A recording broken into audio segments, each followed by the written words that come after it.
എൻ്റെ അലച്ചിലുകൾ എണ്ണിയിട്ടുണ്ട്. എൻ്റെ കണ്ണീർ കണൽ അങ്ങ് കുപ്പിയിൽ ശേഖരിച്ചിട്ടുണ്ട്. സങ്കീർത്തനം 56:8. എൻ്റെ പേര് ജോസി വിയോ. എൻ്റെ സ്ഥലം എറണാകുളം ജില്ലയിൽ മുനമ്പം എന്ന ദേശം. ഞാനിവിടെ സാക്ഷ്യം പറയുന്നത് എൻ്റെ ഭാര്യയ്ക്ക് വേണ്ടിയാണ്. കഴിഞ്ഞ 20 വർഷം പഴക്കമുള്ള ഒരു രോഗത്തിൽ സൗഖ്യം കിട്ടിയതിൻ്റെ സാക്ഷ്യമാണ് ഞാൻ പറയുന്നത്.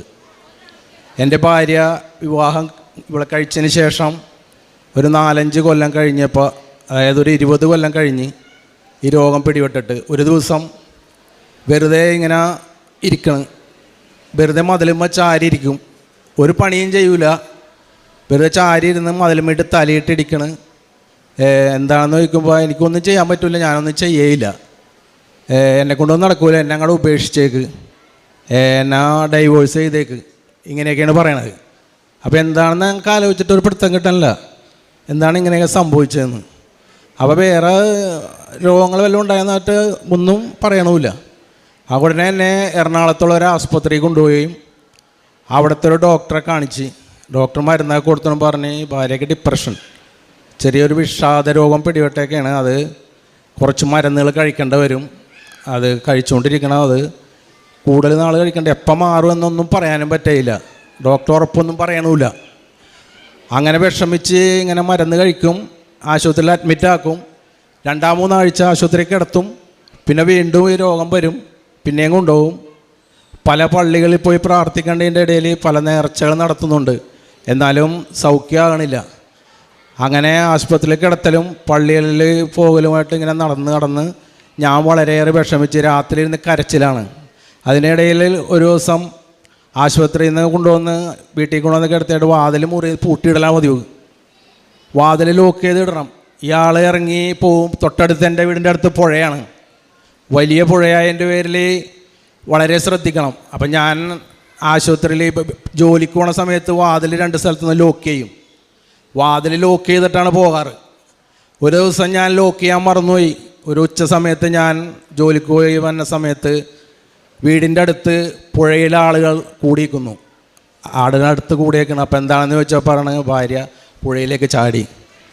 അപ്പോൾ ചാടിയിട്ടെന്ന് പറഞ്ഞു കഴിഞ്ഞാൽ തൊട്ടടുത്ത് തന്നെ അവിടെ ഒരു കുട്ടിയിൽ നിന്ന് ചൂണ്ടയിടുണ്ടായി ഭാഗ്യത്തിന്. അത് മാതാവിൻ്റെ അനുഗ്രഹം കൊണ്ടാണ്. മാതാവിനോട് ഞാൻ പ്രാർത്ഥിക്കേണ്ട, എല്ലാ ദിവസവും മുട്ടിപ്പായി പ്രാർത്ഥിക്കണതിൻ്റെ പേരിൽ വല്ലാറോടത്ത് പോകുമ്പോൾ എല്ലാവരോടത്ത് പോയി വല്ലാറത്ത് മാതാവിനോട് പ്രാർത്ഥിക്കാറുണ്ടായിരുന്നു. അപ്പോൾ അതിൻ്റെയൊക്കെ അനുഗ്രഹം കൊണ്ട് ആ കുട്ടിയെ കാണുകയും ആ കുട്ടിയൊക്കെ ശരിക്കും കണ്ട് ഓടി വന്നവൻ അടുത്തുള്ള എൻ്റെ അനിയനെ വിളിച്ച് വേഗം ഇറങ്ങി പുഴയിൽ നിന്ന് രക്ഷപ്പെടുത്തി കൊണ്ടുവന്ന് നിർത്തി. കുറച്ച് വെള്ളമൊക്കെ കുടിച്ച്, എന്നാലും കുഴപ്പമില്ല, ആസ്പത്രിയിൽ കൊണ്ടുപോയി കുഴപ്പമില്ല, അങ്ങനെ അങ്ങോട്ട് മാറി. അങ്ങനെ വീണ്ടും ഹോസ്പിറ്റലിൽ പോവുകയും ഇങ്ങനെ കാണുകയും ഡോക്ടറിനെ കാണുകയും ഡോക്ടർ പറയും 2 ആഴ്ച കിടത്ത്, അല്ലെങ്കിൽ 3 ആഴ്ച കിടത്ത്, എന്നിട്ട് മാറിയിട്ട് പോകാമെന്ന് പറയും. പക്ഷേ 2 ആഴ്ച 3 ആഴ്ച കഴിയും ചെറിയൊരു ആശ്വാസം കിട്ടും, പോരും. ഗുളികയാണെങ്കിൽ 8-9 ഗുളിക വെച്ച് ഒരു ദിവസം കഴിക്കണം. ഈ 9 ഗുളിക കഴിക്കുമ്പോൾ ഈ ആൾ തളർന്ന് ഉറങ്ങിപ്പോയാണ്, അല്ലാതെ വേറെ ഇതിനകത്ത് സുഖമല്ല. പിറ്റേ ദിവസം നേരമ്പളത്തെ എഴുന്നേക്കും, ഒന്നും ചെയ്യൂല, കുട്ടികളെപ്പം നോക്കൂല, ഭക്ഷണമൊന്നും ഉണ്ടാക്കൂല. അപ്പോൾ അങ്ങനെയുള്ള കാര്യങ്ങളായിട്ട് ഇങ്ങനെ നടന്നുകൊണ്ടിരിക്കുകയാണ്. അങ്ങനെ പല സമയത്തും ഇങ്ങനെ ആയി ഒരുപാട് ഡോക്ടർമാരെ കണ്ട്, ഒരുപാട് പള്ളികളിൽ പോയി. കലൂര് അടുത്തൊരു അച്ഛൻ്റെ കൊണ്ടുപോയി കാണിച്ച് ഇതിൻ്റെ ഇടയിൽ.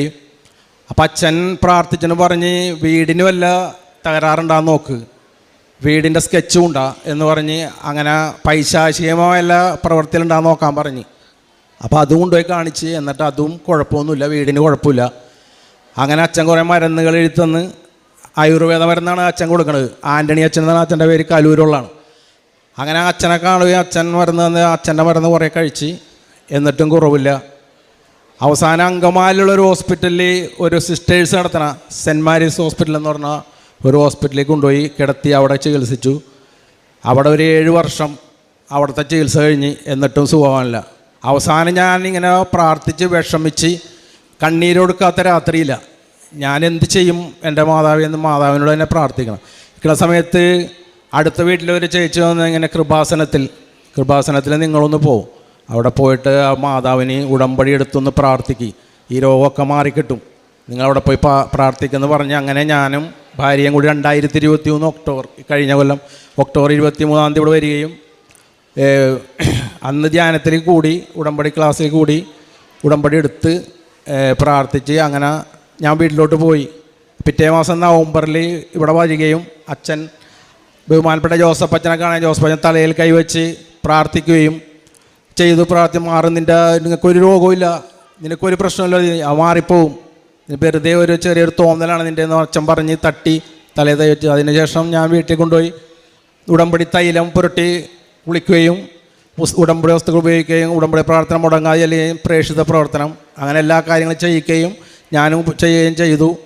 അങ്ങനെ ഞങ്ങൾ എല്ലാ മാസവും ഇവിടെ വരികയും 9ാമത്തെ മാസം ഇവിടെ വന്ന് ഉടമ്പടി എടുത്ത് പ്രാർത്ഥിച്ചു പോയതിന് ശേഷം സ്വപ്നത്തിൽ മാതാവിൻ്റെ ദർശനം ഭാര്യയ്ക്കുണ്ടാകുകയും മാതാവ് വന്ന് നിൻ്റെ രോഗം പൂർണ്ണ സൗഖ്യം നിനക്ക് തരുന്നതായി സ്വപ്നം കാണുകയും ചെയ്തു.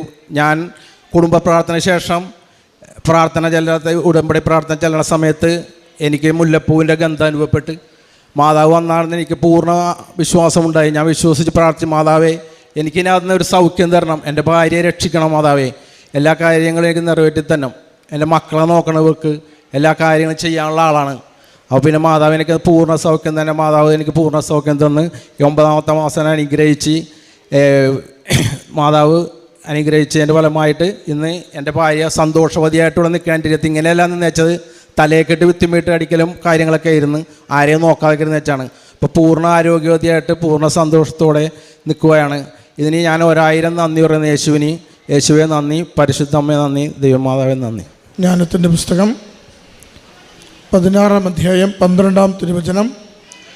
കർത്താവെ, മരുന്നോ ലേപന ഔഷധമോ അല്ല, എല്ലാവരെയും സുഖപ്പെടുത്തുന്ന അങ്ങയുടെ വചനമാണ് അവരെ സുഖപ്പെടുത്തിയത്.